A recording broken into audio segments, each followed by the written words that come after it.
Bien, hermanos, Dios les bendiga. Estamos acá una vez más en la casa del Señor. Y bueno, por la misericordia del Señor, estoy yo acá, estamos todos presentes, ¿verdad? Y por esa misma misericordia vamos a intentar escudriñar un tema que, bueno, le he titulado Honrad al Hijo, ¿no? Entonces vamos a ver, con la ayuda del Señor, vamos a ver unos capítulos de la Escritura, de la Biblia, y hasta donde el Señor nos ayude en cuanto al tiempo y lo que nos vaya dando para disertar este tema, ¿ven? Que vamos a ver este Hijo, que es el Hijo de Dios. Vamos a hablar un poco sobre el Señor. ¿Y quién es realmente este Hijo de Dios? ¿O en qué sentido es el Hijo de Dios? Amén. Entonces, bueno, vamos a buscar en Hebreos, que es un libro que de verdad me gusta mucho, el libro de los Hebreos. En capítulo 1. Vamos a leer Hebreos capítulo 1 para comenzar. Yo tengo el bosquejo acá en el teléfono, pero bueno, vamos a comenzar leyendo en capítulo 1 de Hebreos, del versículo 1 al 4. Vamos a comenzar leyendo estos 4 versículos, luego nos vamos a ir moviendo un poco por la Escritura. ¿Lo tienen? Entonces dice así: Dios, habiendo hablado muchas veces y de muchas maneras en otro tiempo a los padres por los profetas, en estos posteros días nos ha hablado por el Hijo, a quien constituyó heredero de todo y por quien asimismo hizo el universo. O sea, ya vamos perfilando quién es este Hijo, ¿no? El cual, siendo el resplandor de su gloria y la imagen misma de su sustancia, y quien sustenta todas las cosas con la palabra de su poder, habiendo efectuado la purificación de nuestros pecados por medio de sí mismo, se sentó a la diestra de la majestad en las alturas, hecho tanto superior a los ángeles, cuanto heredó más excelente nombre que ellos. Amén. Qué introducción, ¿no? Para este Hijo, ¿no? No lee estos 4 versículos y ya hay como mucha información acá, muchos detalles, ¿no? Entonces vamos a estar orando. Vamos a hacer una oración breve, pero importante para comenzar con este estudio. Amén. Padre, en el nombre de Jesús, en esta hora, Señor, delante de tu presencia, te pido de manera especial, Señor, que seas tú dándome entendimiento, Señor, y a cada uno de nosotros sobre tu palabra, Señor, sobre este tema, sobre tu identidad, Señor, como el Hijo de Dios. Somos criaturas, Señor, somos seres creados por ti, Señor, para tu gloria, para tu alabanza, y no somos tan fuertes como tú, ni tan inteligentes, ni tan sabios, Señor. Necesitamos de ti. Necesitamos, Señor, que seas tú abriendo nuestro entendimiento, Señor. Porque tu palabra misma dice, Señor, que ¿quién conoce lo que está dentro del hombre sino el espíritu del hombre? Bueno, asimismo solamente el Espíritu de Dios conoce lo más profundo de Dios. Entonces, tus pensamientos, Señor, y tu conocimiento, tú nos los das en tu palabra. Tú nos los das en el día a día, pero sabemos que es limitado, Señor. Que tú te has humillado a hablarnos en palabras humanas, Señor, pero que tu palabra es espíritu, Señor, y es vida. Que tus palabras, Señor, van más allá de la letra escrita, Señor, y que solamente a través de ti, a través de tu presencia, podemos comprender aún cosas, Señor, que podemos leer cada día, y de repente un día podemos ser sorprendidos por un grato entendimiento de tu palabra, Señor. Entonces, te pido, Señor, que esto que vamos a hablar el día de hoy no sea con una sabiduría humana, no sea con una sabiduría terrenal, Señor, sino que verdaderamente tú puedas abrirnos al conocimiento de tu verdad, Señor. Que todo lo que se diga acá sea para tu gloria, para tu honra, y que sea de beneficio, Señor, para cada uno de los que estamos acá. En el nombre de Jesús. Amén. Bien, hermano, honrad al Hijo. Acá, esta pequeña introducción que realiza el autor de los Hebreos, él comienza diciendo Dios, ¿verdad? Por el contexto, sabemos que este que habla aquí, que dice Dios, tiene que ser el Padre. ¿Por qué? Porque dice que Dios, habiendo hablado muchas veces y de muchas maneras, en otro tiempo a los padres por los profetas, en estos posteros días nos ha hablado por el Hijo. O sea que ese Dios no es cualquier Dios allí, está hablando de Dios el Padre. Entonces el Padre en la antigüedad habló a través de los profetas. Sabemos en la Escritura que los profetas, el Espíritu de Dios venía sobre ellos y ellos decían, así dice el Señor, ¿cierto? Así dice el Espíritu de Jehová. Algo que no vemos en Cristo. Cuando vemos los evangelios, Jesús no dice como que el Espíritu Santo viene a él y dice, esto dice el Señor, sino que él mismo habla con su propia autoridad.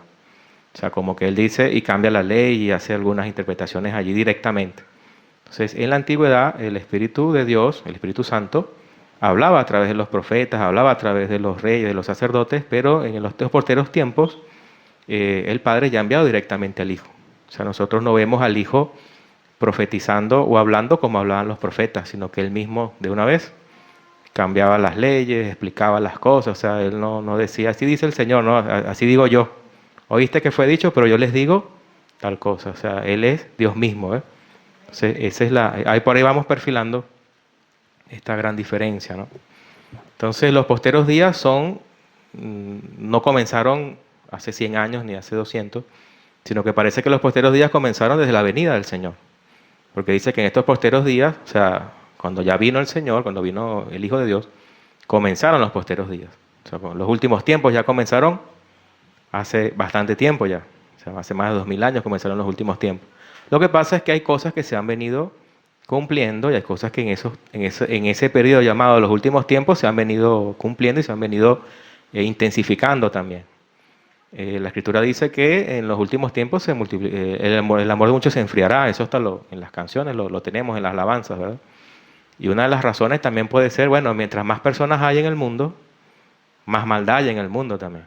Porque por naturaleza somos malos. El Señor dijo que si nosotros siendo malos podíamos dar buenas dádivas a los hijos, cuánto más el Señor puede darnos el Espíritu Santo, ¿no? Que es el don más grande que Dios nos puede dar, es el Espíritu Santo. Entonces, en este sentido, el Hijo de Dios ya ha venido, ya nos ha hablado. El versículo 2 dice, en estos posteros días nos ha hablado por el Hijo, a quien constituyó heredero de todo. O sea, ¿quién es el heredero de todo? Y cuando decimos todo es todo el universo. Uno a veces ve cuestiones de documentales, ¿no? De donde habla del universo, del tamaño. Una vez el pastor colocó acá los tamaños de los planetas y la comparación de las estrellas y todo eso. Y uno si empieza a razonar sobre qué tan grande es el universo, de repente uno se lo explican, uno le hacen dibujos, gráficos, todo, pero cada vez uno se siente más pequeño, ¿no? Más pequeño. Y bueno, este Hijo de Dios es heredero de toda la creación, porque a través de él el Padre hizo la creación. Ya vamos a ir viendo que Cristo es, de alguna manera, un medio que el Padre utilizó para crear todas las cosas.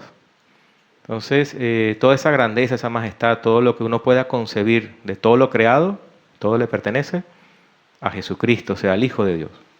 Entonces, a quien constituyó heredero de todo y por quien asimismo hizo el universo. O sea, Él es medio de la creación, o un medio, un instrumento de la creación, y Él también es el heredero de la creación. No es creado el Hijo, no es un ser creado, no es una criatura. Porque si el Padre va a utilizar al Hijo, vamos a decirlo así, como un medio para crear, Él ya tiene que existir. O sea, no, tiene que existir primero para poder ser un instrumento, ¿no? Como que agarran la herramienta y reparen el ventilador, ¿no? La herramienta no existe. Tiene que estar la herramienta para poder reparar. Tiene que existir el Hijo eternamente para poder ser el medio de toda la creación. Porque si no, ¿cómo hace para crearse él mismo? O sea, yo creo que uno lo piensa un poquito y la lógica más básica nos dice que una cosa que no existe no puede autocrearse, o sea, no puede aparecer de la nada así, ¿no? Tiene que haber siempre un origen o una fuente. Y parece en la Escritura, nos habla con claridad que la fuente de todas las cosas es el Padre. Dice que del Padre proceden todas las cosas. Tenemos un solo Dios, un solo Padre y un solo Señor, Jesucristo, por medio del cual son todas las cosas. Y uno ve ese lenguaje del apóstol Pablo y está diciendo lo mismo con otras palabras. Está diciendo que del Padre procede todo y que del Hijo por Él vienen todas las cosas. Está diciendo lo mismo, que ambos son, de alguna manera, el mismo Creador. Eso es algo bien misterioso allí. Padre e Hijo son el mismo ser, el mismo Creador, pero tienen sus diferencias de identidad o de personalidad. Entonces, el Hijo es a quien constituyó heredero de todo, porque en sí mismo hizo el universo. Versículo 3, el cual, o sea, este Hijo, siendo el resplandor de su gloria y la imagen misma de su sustancia.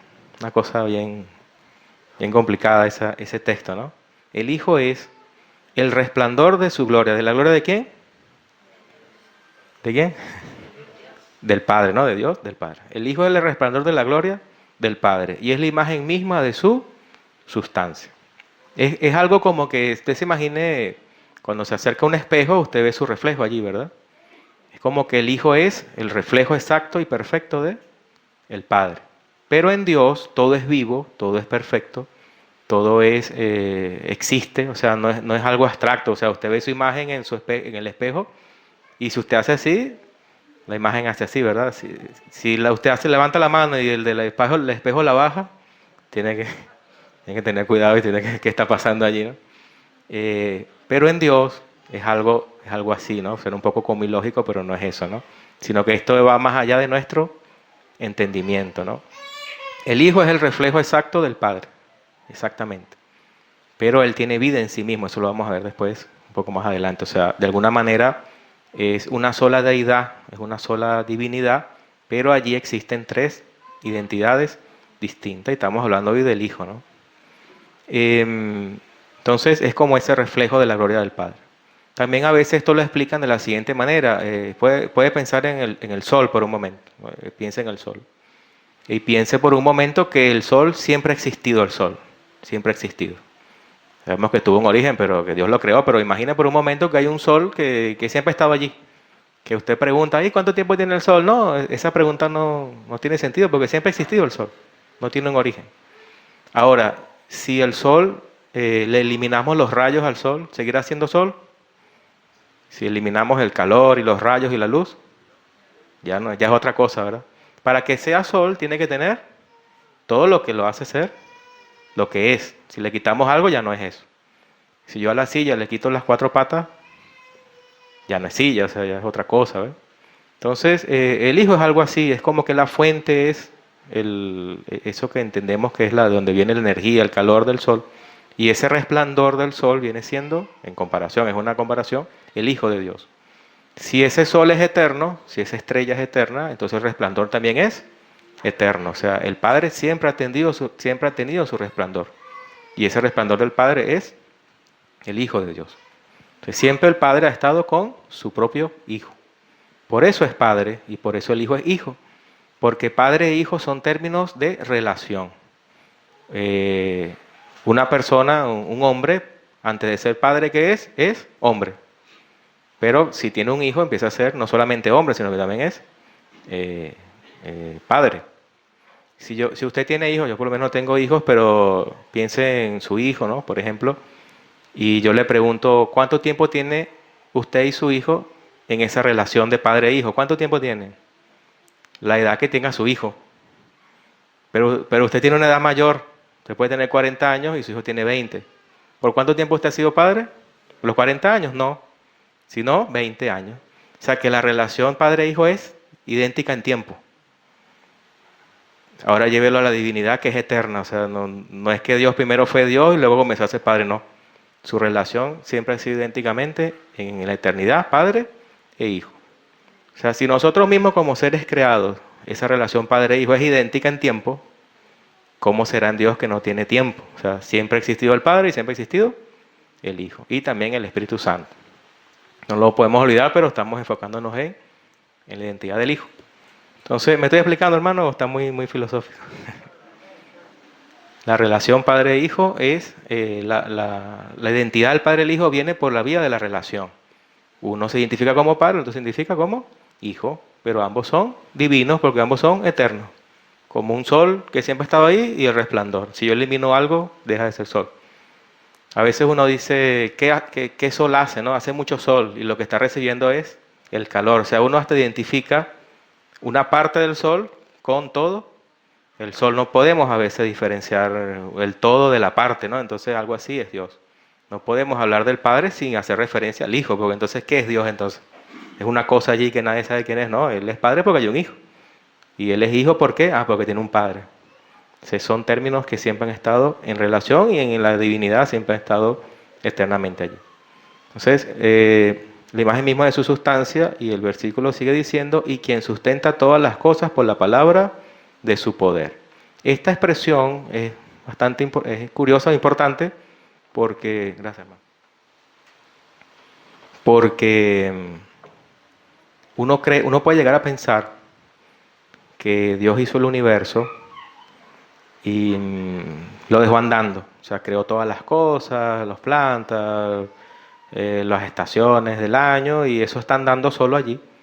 Y la ley de gravedad, y si yo dejo caer algo, cae al suelo, y que eso siempre es así porque, bueno, ya está establecido.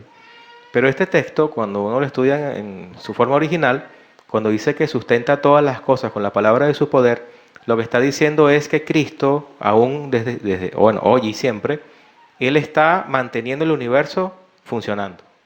O sea, que el hecho de que nosotros estemos acá, el hecho de que la naturaleza haga lo que hace, el hecho de que estamos confiados, hasta en el sentido de que hay leyes naturales, ¿no? Por lo menos, como le decía, si yo dejo caer algo, va a llegar al suelo. Si empieza a flotar, bueno, hay que ver qué está pasando allí, o se está soñando, capaz. Pero el punto es que esa regularidad de la naturaleza, esas funciones que vemos, nosotros esperamos que si acercamos la mano al calor nos quema, o sea, es algo que está así establecido naturalmente. Yo creo que si sumo 1 más 1, 2, y voy a la realidad y veo que hay 2 autos, y entonces un auto y otro auto son 2 autos. O sea, toda esa lógica, toda ese funcionar de la naturaleza, no es que quedó andando solo y ya Dios se despreocupó de eso. Dice que Cristo aún sostiene eso. O sea, este Hijo de Dios, aún el día de hoy, por la palabra de su poder, o sea, por Él mismo, Él sostiene y mantiene el universo andando. O sea, que si Dios retira eso, si Cristo retira esa actividad, esa operación que le está haciendo, ¿qué va a pasar? Nos desaparecemos todos. O sea, no queda nada. Los que han estudiado un poquito la química, el asunto del átomo y todo cómo está unido, eso se desaparece. Entonces, este viene siendo un poco la identidad de este Hijo, ¿no? Entonces, Él sustenta todas las cosas con la palabra de su poder y dice, habiendo efectuado la purificación de nuestros pecados por medio de sí mismo, se sentó a la diestra de la majestad en las alturas. Esto de sentarse, bueno, sabemos que en el Antiguo Testamento había una forma de perdonar los pecados que era a través de sacrificios de animales. El sacerdote tomaba el animal, hay muchas formas de sacrificio, pero en línea general la persona llevaba el animalito, el sacerdote lo degollaba y esa sangre simbolizaba que el pecado de esa persona había sido cubierto. Porque debía morir la persona, pero entonces se traspasaba de alguna manera la culpa al animal. Y cuando llegaban estas actividades, los sacerdotes no se sentaban hasta que la última persona llevara su sacrificio. Entonces, este es lo que significa acá, o por qué el escritor bíblico dice que se sentó, o sea, ¿qué sentido tiene? Cuando habla de que purificó nuestros pecados por medio de sí mismo, luego dice que se sentó a la diestra de la majestad. O sea, ya Cristo terminó su obra. El sacerdote en la antigüedad, cuando se sentaba, era porque ya se acabó todo y ya 1.000.000 de sacrificios, no sé, imagínense esos hechos de la antigüedad. 2 millones de israelitas que llevaran, no sé, digamos promedio 1 por persona, exagerando un sacrificio, qué cantidad de animales se sacrificaban. Hasta el final el sacerdote no se podía sentar. Entonces cuando dice que se sentó Cristo, está diciendo que ya Él culminó su obra. O sea, no hay más sacrificio por los pecados. O sea, ya Él hizo lo que iba a hacer y se sentó a la diestra del Padre, ¿no? A la diestra de la majestad en las alturas. Y dice el versículo 4, hecho tanto superior a los ángeles, cuanto heredó más excelente nombre que ellos. Amén.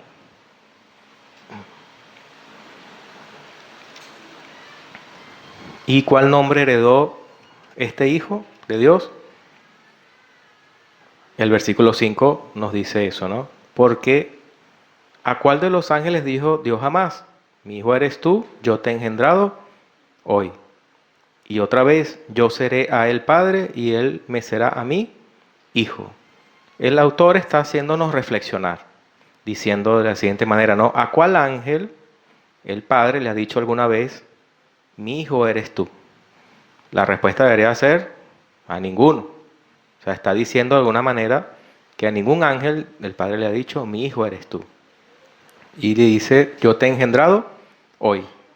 Y otra vez, yo seré al Padre y Él me será a mí hijo. O sea, no hay una respuesta positiva solamente a Cristo, ¿no? Entonces, el nombre superior, que no lo tiene ningún ángel, es precisamente hijo.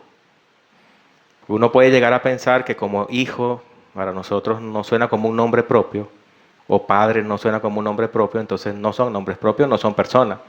Pero en la Escritura estamos hablando de Dios, o sea, que es un ser increado, divino, que trasciende nuestro entendimiento.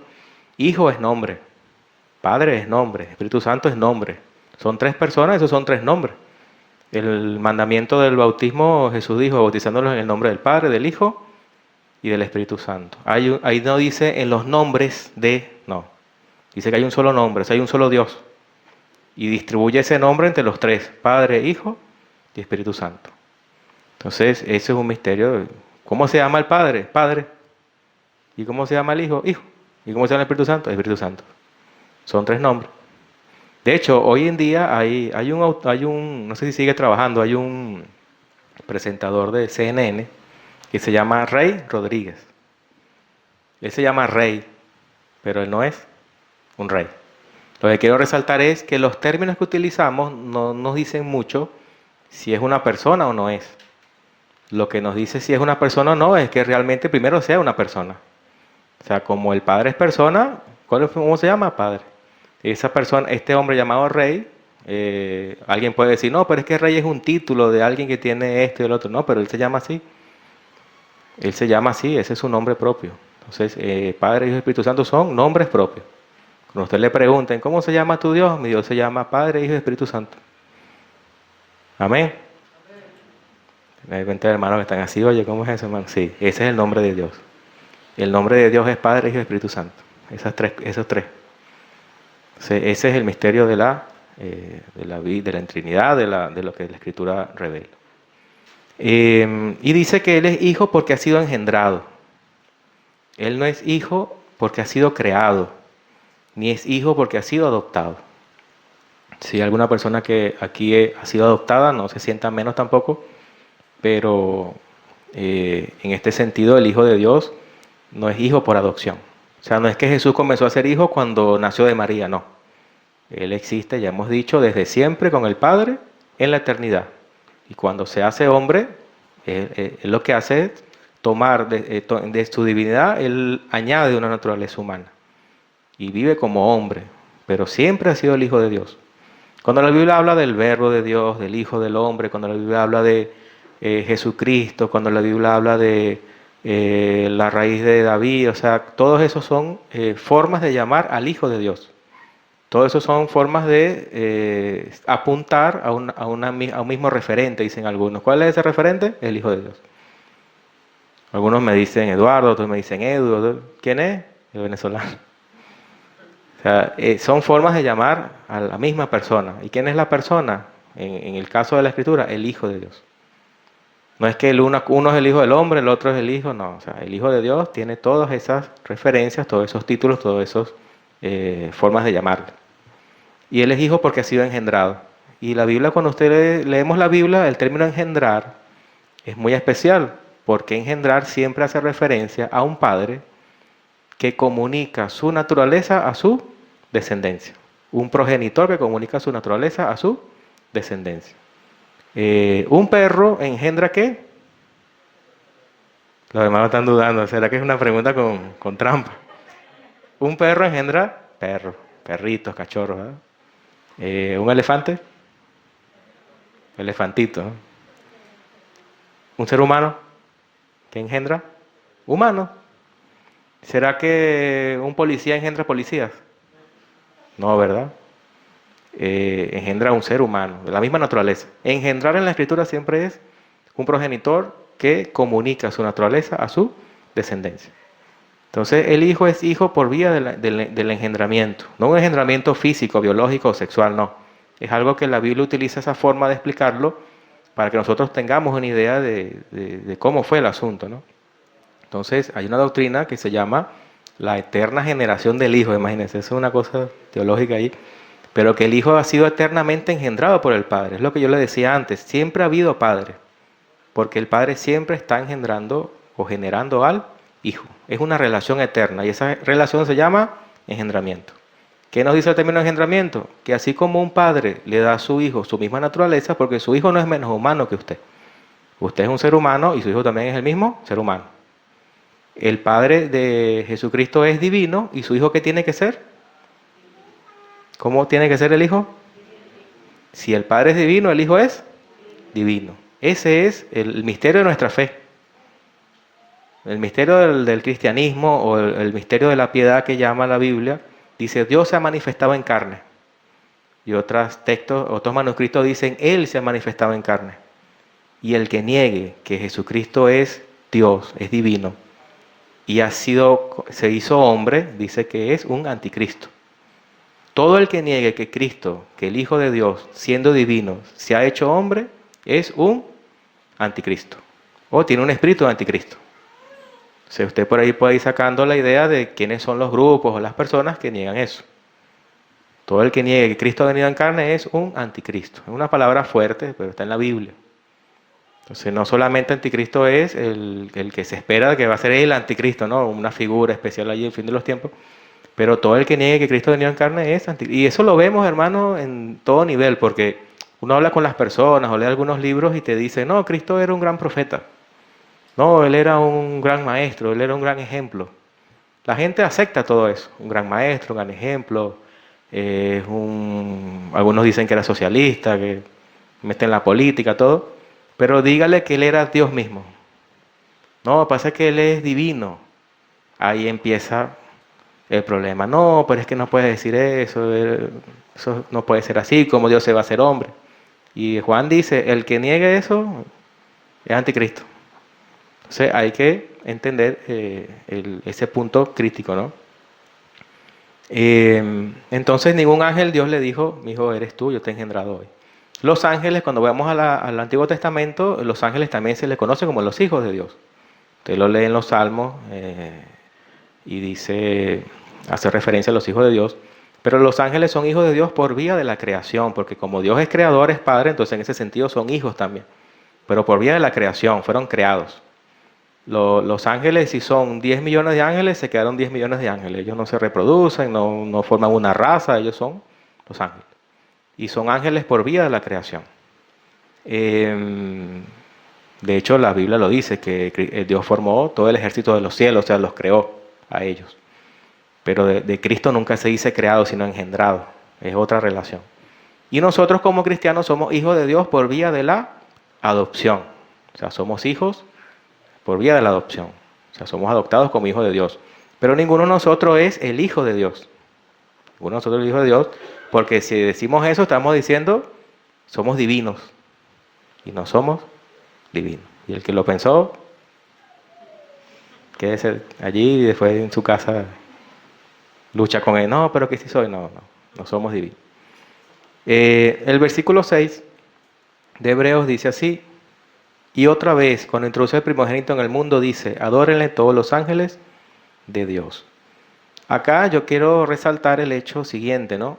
Todo lo que leímos en el capítulo 1 en adelante es como un contexto celestial, es algo eterno. Habla de que el Hijo tiene la imagen del Padre, de que sustenta todas las cosas, de que es superior a los ángeles. Pero aquí ahora dice el versículo 6, y otra vez, cuando introduce al primogénito en el mundo, o sea, ahora nos cambia el contexto. Ya no estamos en lo celestial o en lo eterno, sino que ahora vamos a lo terrenal. O sea, ahora introduce al Hijo en nuestro tiempo. Y da una orden. O sea, cuando Cristo nace, ya lo que estamos entendiendo es que ya es el Hijo de Dios antes de nacer. Eso es lo que llaman algunos la preexistencia del Hijo de Dios. O sea, el Hijo de Dios preexiste, no comienza a ser Hijo en el nacimiento. Algunos creen que Jesucristo comenzó a ser el Hijo de Dios cuando nació de María y que fue adoptado por el Padre porque se portaba bien, porque hacía su voluntad. No. Otros enseñan que Cristo se ganó la divinidad por todo lo que hizo y el Padre lo exaltó y lo sentó al lado de él. No, falso. Y otros piensan que Cristo se empezó a hacer divino con el bautismo. Que cuando vino el Padre, habló en los cielos y descendió la paloma en forma de Espíritu Santo, ahí Cristo recibió la divinidad. Falso. Todo eso son formas de algo llamado adopcionismo. Como que Dios adopta un hijo por allí que se porta bien, eso es falso. Cristo es hijo de Dios desde siempre, para siempre. La misma Biblia dice que Él es el mismo ayer, hoy y siempre. ¿Ayer cuándo? En la eternidad. Pues cada vez que usted lea ayer, hoy y siempre, en cualquier momento de la historia, ese hoy siempre tiene un ayer, ¿verdad? Y si usted, pues, es un poco filosófico, va a llegar siempre un punto más atrás, más atrás, más atrás, y va a llegar a la eternidad. Entonces Cristo es el mismo ayer, hoy y siempre. Es una forma de decir que Cristo ha existido siempre. Solamente que en su momento Él vino a la tierra y se hizo hombre, sin dejar de ser Dios. Porque Cristo en la tierra no es que agarró la divinidad y la dejó en el cielo y ya me vengo a ser hombre, no. Nadie puede dejar de ser lo que es. No, yo soy medio humano. No existe el medio humano, ni el medio hombre, ni medio mujer, no. Nadie puede dejar de ser lo que es. O sea, Cristo no dejó de ser lo que es. Lo que dice Filipenses es que Él se humilló hasta lo sumo y tomó forma de siervo. Pero nunca dice que Él retomó la forma divina, no. Él tomó forma de siervo y luego fue exaltado. Y además, hermano, las cuestiones de Dios, o sea, los atributos de Dios, la divinidad, la omnipresencia, el todopoder, no son cosas que Él puede tomar y como que se las quita y las deja en un lugar. O sea, es algo que no puede ser así. O sea, no es que Él dejó algo literalmente y luego se hizo hombre, sino que Él se humilló hasta lo sumo y tomó forma de siervo y vivió como hombre, ¿no? Por eso hay casos donde Cristo le preguntan, ¿cuál será el día de tu venida? Y Él dice que no sabe. Él dice, no, solo el solo el Padre sabe el día de mi venida y los ángeles. O sea, solo el Padre sabe esto. Eso lo dice porque Él está en un estado de humillación, o sea, Él está cumpliendo su rol de hombre, ¿no? De verdadero hombre. Pero cuando usted lee el libro de los Hechos, le hacen la misma pregunta, le dicen, ¿cuándo será el día de tu venida? Y Él ya no dice que no sabe. Él dice a usted no le compete saber los tiempos que Dios tiene en su propia potestad. O sea, Él está diciendo, ya yo sé cuándo vengo, porque ya yo pasó el estado de humillación, todo lo que Él se había limitado, ya no está limitado. Entonces, Él, con sabiduría, el Señor le está diciendo, yo sé ya cuándo vengo, pero no lo voy a decir. Entonces, ahí uno empieza a ver la diferencia entre Cristo en su estado de humillación y Cristo en su estado de exaltación. O sea, es algo así, ¿no? Él está con el Padre en la exaltación, viene, se encarna, se humilla, sufre la peor muerte que puede haber para su tiempo, y creo que en todos los tiempos, la crucifixión, vive toda esa situación, la muerte, todo, y luego resucita y es, de nuevo, exaltado a la misma posición que tenía antes. ¿Cuál es esa posición? Junto con el Padre. Él está sentado a la derecha del Padre. Algunos dicen que es algo simbólico, que puede ser que estar a la derecha de alguien es como representa como un estado de poder, de igualdad. Y por ahí leía un diccionario antiguo que decía que es un símbolo de igualdad, porque si usted dice estoy sentado, usted está sentado a mi derecha y estoy de frente, entonces yo quedo a la izquierda. O sea, si el hijo está sentado a la derecha del padre, entonces el padre está a la izquierda del hijo, ¿eh? Entonces, por eso es un símbolo de igualdad. Porque depende de qué lado lo vea, ambos están el uno a la derecha del otro. O sea, que es como que el padre está a la derecha del hijo, a la derecha del hijo, a la izquierda del hijo. O sea, como que hay una igualdad allí. Entonces, bueno, aquí hemos leído Hebreos, que es bastante decir ya del hijo, pero ahora vamos a los evangelios. Vamos a ir a Juan capítulo 5. Ya tenemos una idea, diría yo, bastante celestial, ¿no? Del origen del Hijo. O sea, de quién más o menos es la identidad del Hijo de Dios. Pero ahora vamos a bajar un poco ¿cómo se diría? De esa altura donde el Señor nos ha permitido llegar. Y vamos a ir un poco a los evangelios, a Juan capítulo 5. Vamos a ver acá.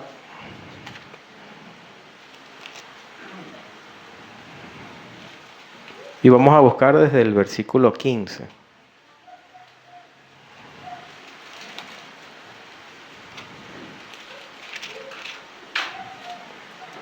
Acá, bueno, en el contexto de este capítulo 5 comienza hablando de un pasaje difícil para muchos estudiosos de la Biblia, porque habla de un lugar, un estanque, donde se movía el agua y la gente entraba y era sanada.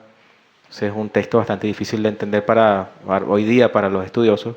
No vamos a entrar en eso, pero vamos a ver del versículo 15, un hombre que estaba en esa situación, que quería ser sanado, el Señor lo sana, y el versículo 15 dice así: el hombre se fue. ¿Cuál hombre? El hombre que fue sanado por Cristo, ¿no? Eso después tú lo puedes leer tranquilamente en el capítulo 5.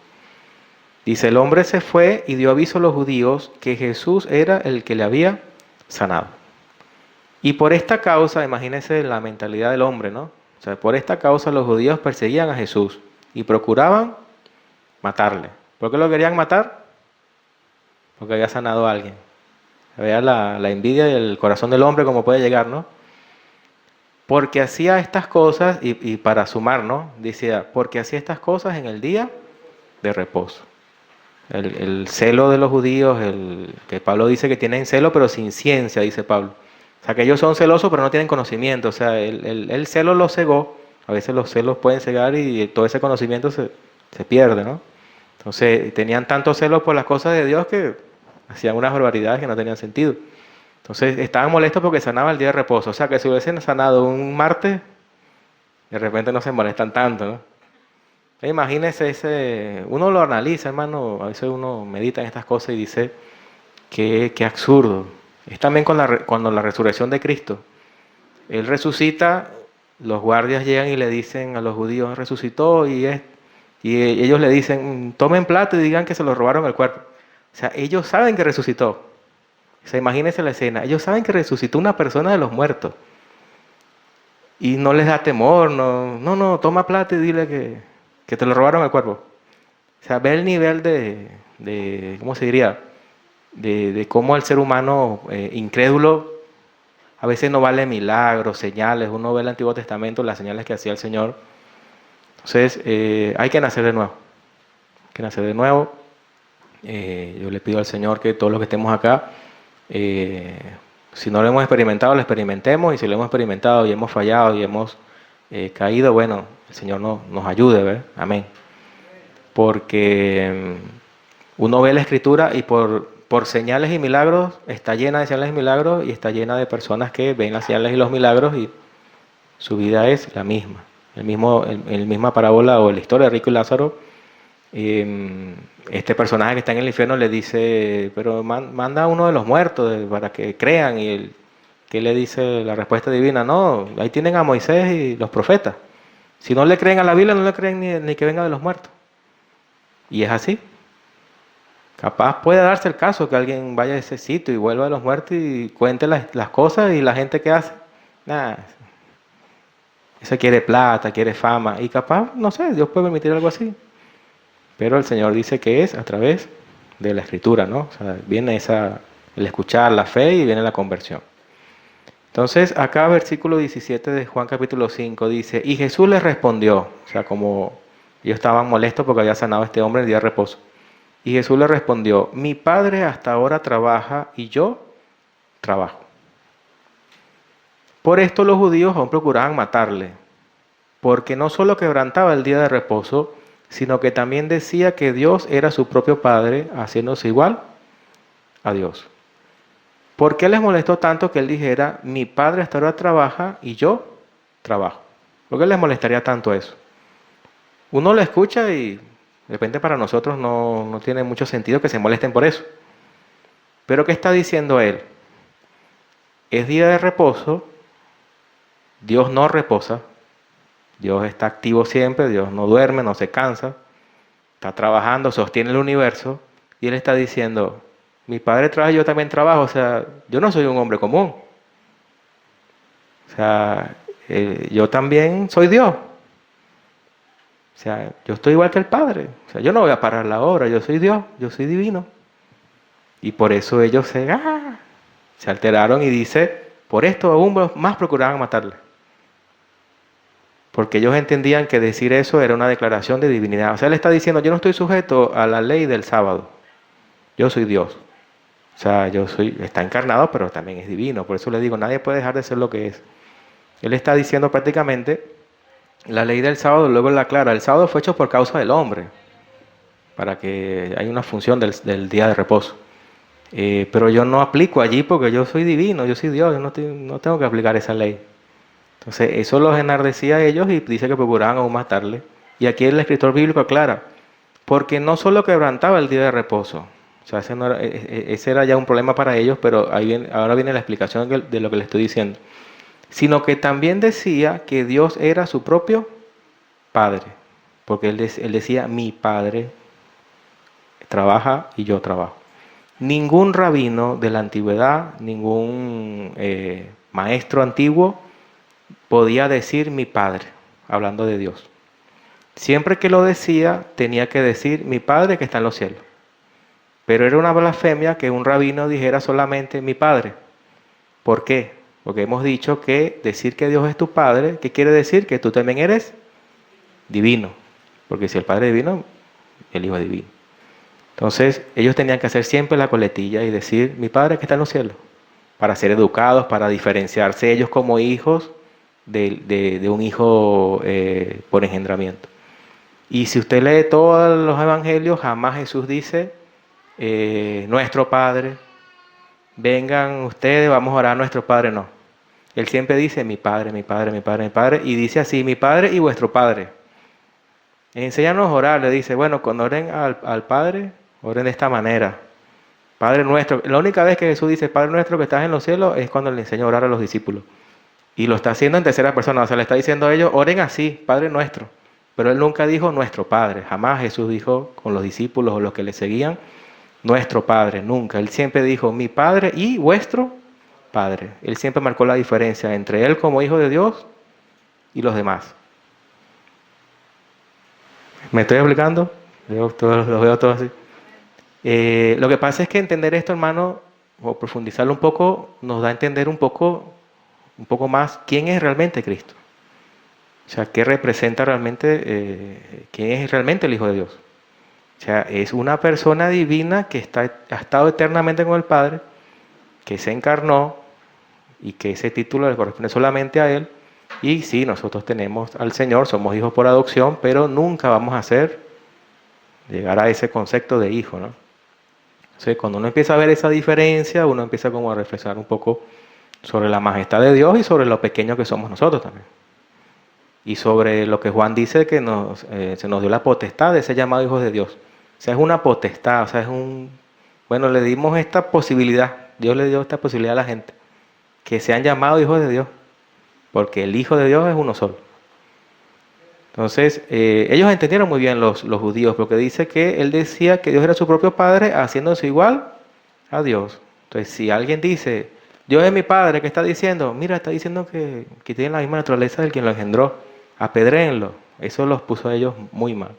Respondió entonces Jesús y les dijo, de cierto os digo, no puede el Hijo hacer nada por sí mismo, sino lo que debe hacer al Padre. Porque todo lo que el Padre hace, también lo hace el Hijo igualmente. O sea, si el Padre es creador, el Hijo es creador. Si el Padre perdona pecado, el Hijo perdona pecado. Esto suena un poco así como que, no, pero el Hijo es como dependiente del Padre, ¿no? Lo que está diciendo es, todo lo que hace el Padre lo hago yo.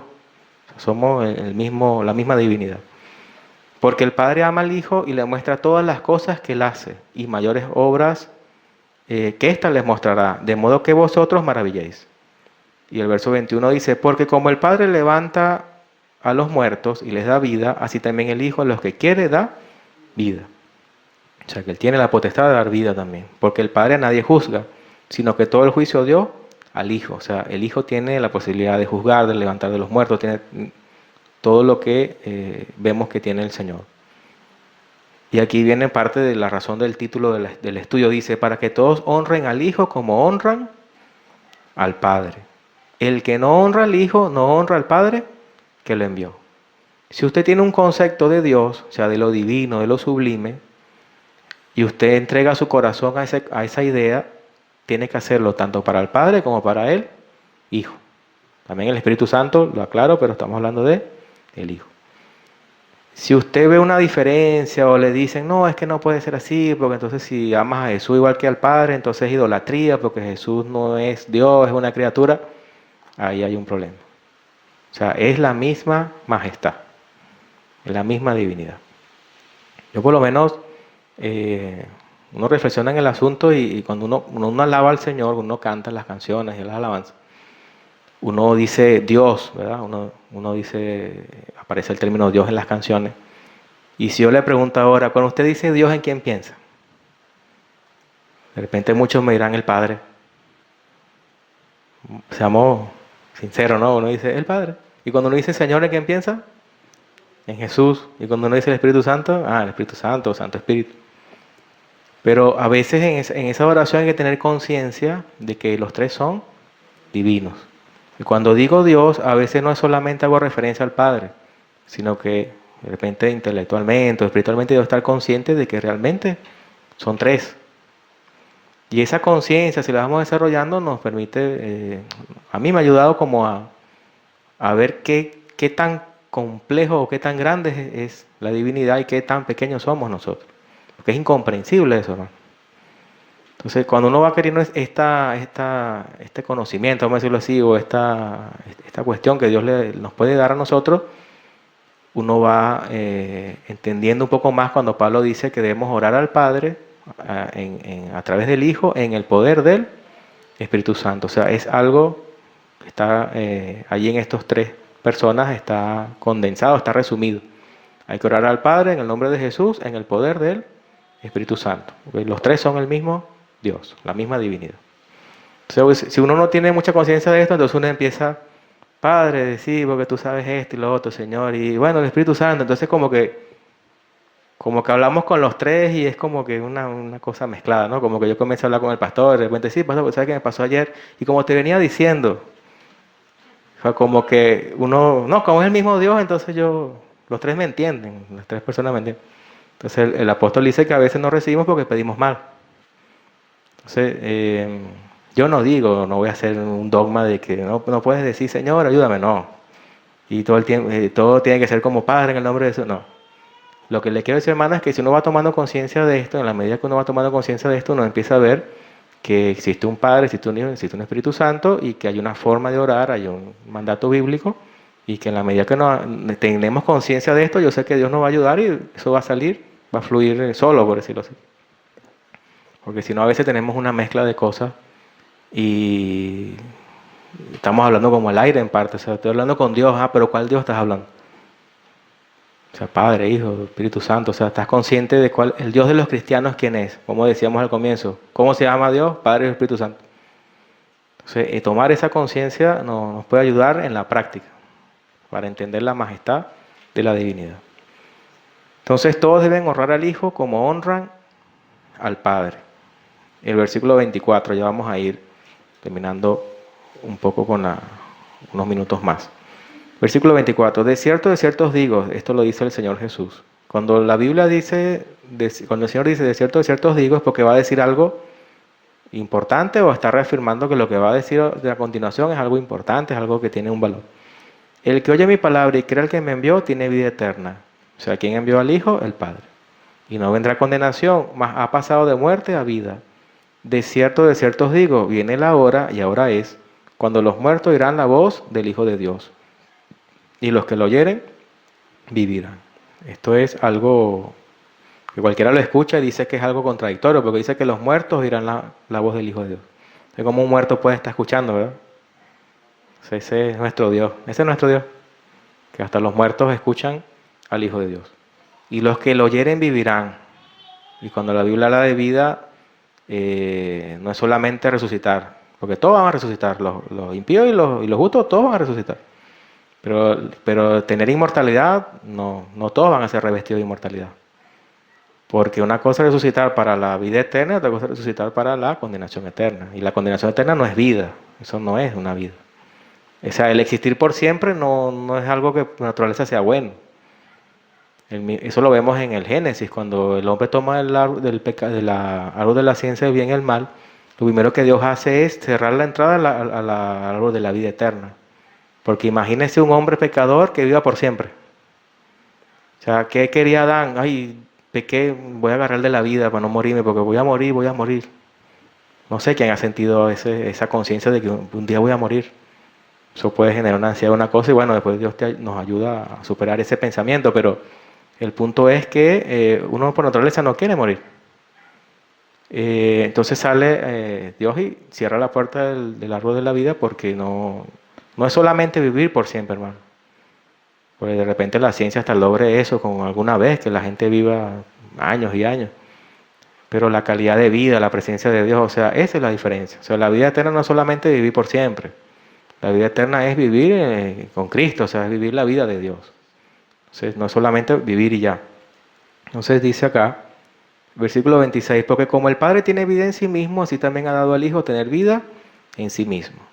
Tener vida en sí mismo es como que no depende de nadie.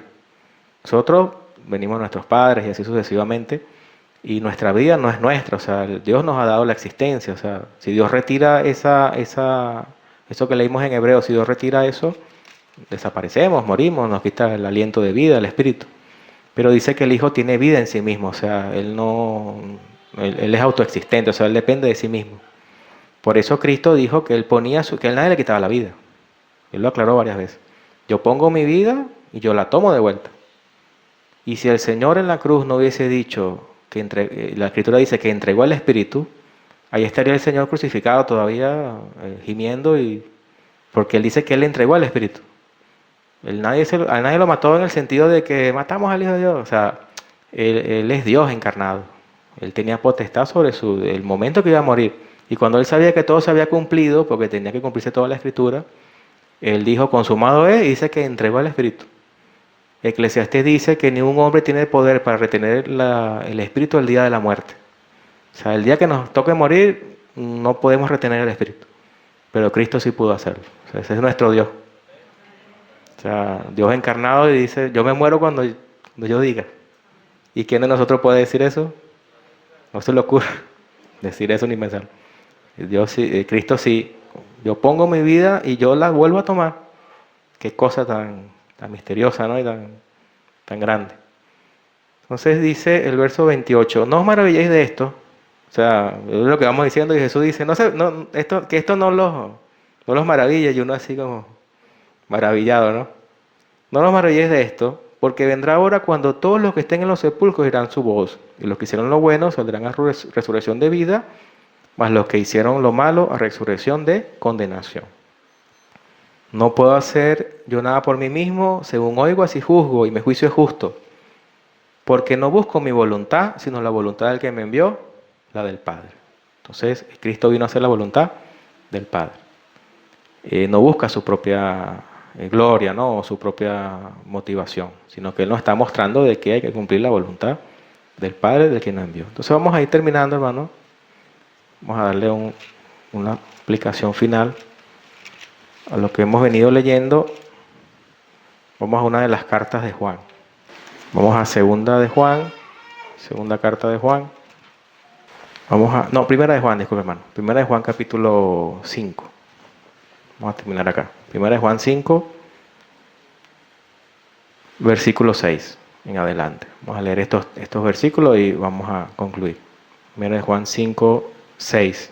Dice así Juan, el apóstol Juan. Dice, este es Jesucristo, que vino mediante agua y sangre. No mediante agua solamente, sino mediante agua y sangre. O sea, repite eso, ¿no? Está diciendo Cristo es Dios, pero vino como un verdadero hombre.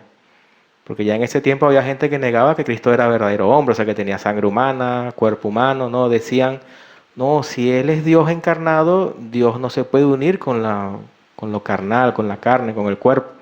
Tiene que haber sido un fantasma, decían algunos. No, tiene que haber sido que su cuerpo era celestial, o sea, que no era una cosa así. Y Juan le dice, no, Él vino con sangre, nació de un parto, o sea, mediante agua y sangre. Y lo dice 2 veces. No mediante agua, sino mediante agua y sangre. Y el Espíritu es el que da testimonio, porque el Espíritu es la verdad. O sea, el Espíritu Santo es la verdad. Porque 3 son los que dan testimonio en el cielo. El Padre, el Verbo y el Espíritu Santo, y estos 3 son uno. Y estos tres son los que dan testimonio en la tierra, el espíritu, el agua y la sangre, y estos tres concuerdan. Que es lo que habla es un poco sobre ese misterio de la Trinidad. Ahora bien, si recibimos el testimonio de los hombres, mayor es el testimonio de Dios, porque este es el testimonio con que Dios ha testificado acerca de su Hijo. Y esto es lo que vamos a cerrar con la aplicación, ¿no? Ya hemos hablado del Hijo en este poco tiempo sobre su origen celestial, Él es el que hizo el universo, sostiene el universo, o sea, hemos dicho muchas cosas, ¿no?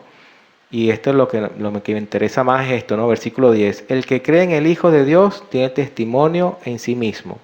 El que no cree a Dios le ha hecho mentiroso, porque no ha creído en el testimonio que Dios ha dado acerca de su Hijo. Cuando Jesús está siendo bautizado, el Padre desde los cielos le dice, ¿no? Este es mi Hijo amado en quien tengo complacencia. O sea, el Padre ya está testificado de que Él es su Hijo. Cuando Jesús se transfiguró, que mostró su gloria, la voz también en los cielos le decía, este es mi Hijo amado, a Él oíd. O sea, ya el Padre ha testificado esto. El versículo 11, y este es el testimonio, que Dios nos ha dado vida eterna y esta vida está en su Hijo.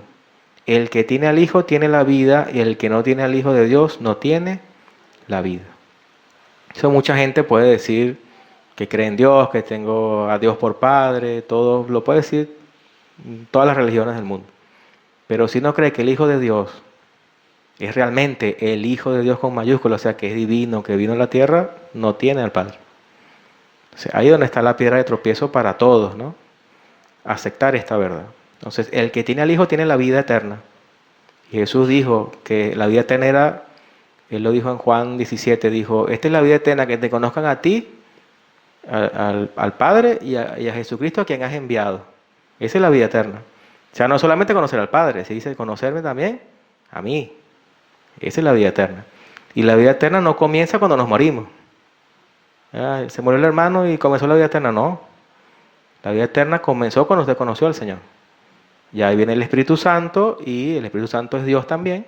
Usted empieza a participar de la naturaleza divina y empiezan las luchas entre el bien y el mal dentro de uno, ¿no? Pero esto no lo quiero hacer, pero lo hago. O sea, todo lo que sabemos que es la vida cristiana, ¿no? Entonces, esa es la vida eterna. Ya comenzó la vida eterna. No va a comenzar el día que usted parta con el Señor. Ya estamos conociendo del Señor, ya estamos conociendo de Cristo, ya tenemos vida eterna.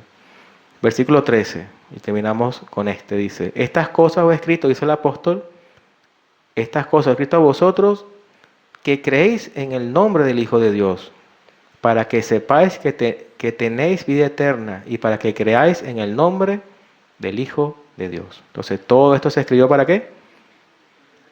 Para que creamos que Jesucristo es el Hijo de Dios. Y el mismo Juan en el Evangelio dice que todo el Evangelio de Juan fue escrito para que creamos que Jesucristo es el Hijo de Dios. Todo un Evangelio nada más para creer que Jesucristo es el Hijo de Dios. O sea, qué difícil, o qué fácil es decir Jesucristo es el Hijo de Dios, pero qué difícil es comprender qué significa ser el Hijo de Dios. Que es una persona preexistente, divina, que está con el Padre eternamente. Eso es el nivel de conciencia que deberíamos tener de lo que significa confesar esto. Entonces, bueno, hermano, esta ha sido la enseñanza.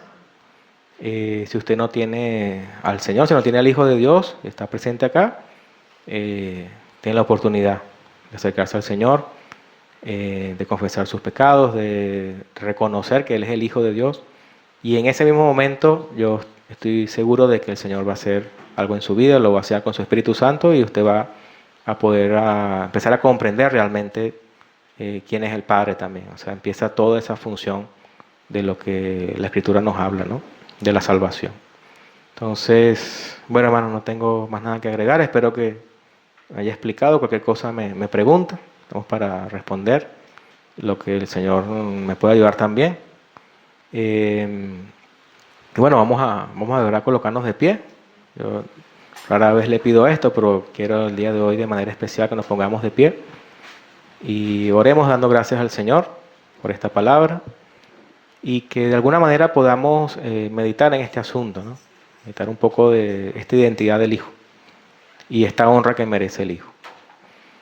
Padre, en el nombre de Jesús, en esta hora, Señor, en esta noche, te doy gracias, Señor, porque tú me has permitido exponer tu palabra, exponer este tema, Señor, que Tal vez para algunos es difícil o es nuevo, Señor, o algunos están recordando esta palabra, pero independientemente de eso, Señor, ha sido tu voluntad, a pesar de tantos problemas entre las semanas, a pesar de tantas luchas, Señor, a pesar de tantas situaciones mías y de mis hermanos, porque sé que todos pasamos por pruebas, Señor.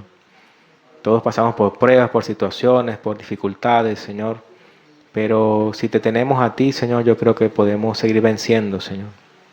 Vemos la vida de los apóstoles, vimos la vida de los hombres y las mujeres que te conocieron en la antigüedad y pasaron por situaciones bastante complicadas, Señor, bastante difíciles, pero tú siempre estuviste allí de alguna manera. Ayúdanos, Señor, a confiar en tu nombre, Señor, a confiar en lo que representa de que tú seas el Hijo de Dios, que se entregó por nosotros, Señor, para morir en la cruz. Allí en la cruz, Señor, tú entregaste tu Espíritu, Señor, tú que eres Dios encarnado. Tuviste que hacer esto para poder perdonar nuestros pecados, Señor. Qué difícil es el pecado, Señor, qué fuerte, qué poderoso es el pecado, que Dios mismo tuvo que encarnarse para poder vencerlo. Nosotros no podemos vencer el pecado sin ti, Señor. Sin ti, Señor, no podemos vencer nuestra propia naturaleza, no podemos vencer nuestras propias debilidades, Señor. Y tú nos has dado ejemplo de esto, que tú mismo tuviste que venir a pagar el precio, porque no había ni justo ni aun uno, Señor, que pudiera hacerlo. Por eso te damos gracias, Señor, por eso te adoramos, te bendecimos. A ti, Padre, Hijo y Espíritu Santo, Señor, bendita Trinidad, que ha creado este universo, Señor, ha creado nuestras vidas, nuestras almas, Señor. Nos ha dado un propósito en esta tierra, Señor, y nosotros podamos comprender ese propósito, Señor. A veces pienso en una enseñanza que recibí hace mucho tiempo sobre el apóstol, sobre el Juan el Bautista, Señor, la vida que llevó en el desierto, vistiéndose con pieles de animales, comiendo miel silvestre. Tal vez Juan quería otra vida, Señor. Tal vez Juan quería vivir otras cosas, tal vez Juan quería formar una familia, quería tener otro tipo de trabajo, pero fue tu voluntad, Señor. Fue tu propósito sobre su vida y tú lo honraste también. Y dijiste que no había nacido un profeta mayor, no había nacido de mujer un profeta mayor que Juan. Tú lo honraste, Señor, seguramente está contigo, Señor, en tu presencia. Y te pido que nos ayudes a nosotros a aceptar de la mejor manera, Señor, una manera sana, de una manera bondadosa, tu propósito en nuestras vidas, Señor.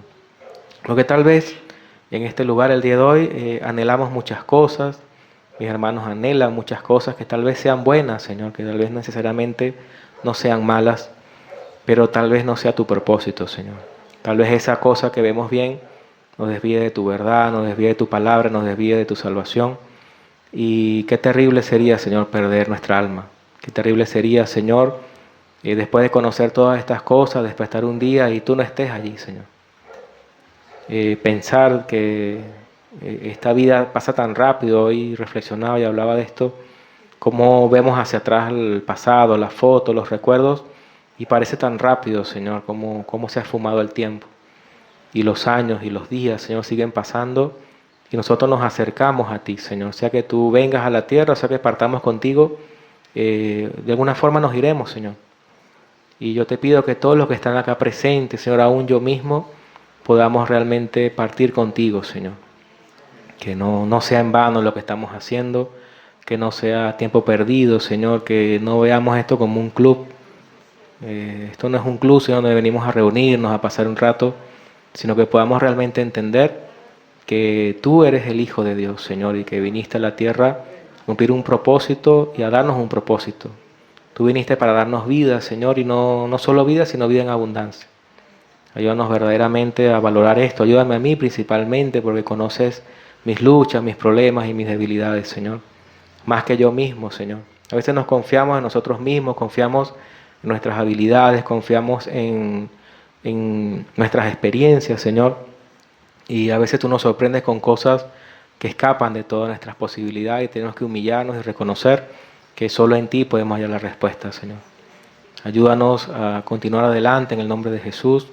Bendícenos a cada uno de manera especial y te pido finalmente de manera especial, sé que oramos por él, pero quiero pedirte por el hermano Víctor, Señor. De manera especial, me preocupa, Señor, has puesto una carga en mi corazón y te pido que seas tú obrando tu voluntad en su vida, sanándole, Señor, transformando su vida, y puedas tú glorificarte, Señor, en la situación que le está pasando. En el nombre de Jesús, amén y amén. Bien, hermano, den un aplauso al Señor y continuamos. Te glorificaré porque me has levantado. Te exaltaré, Señor, porque tú me libraste. Eres mi Dios, a ti clamé y me sanaste, me diste vida, oh Rey, tu grandeza alabaré. Dilo otra vez, te glorificaré, porque me has levantado, te exaltaré, Señor.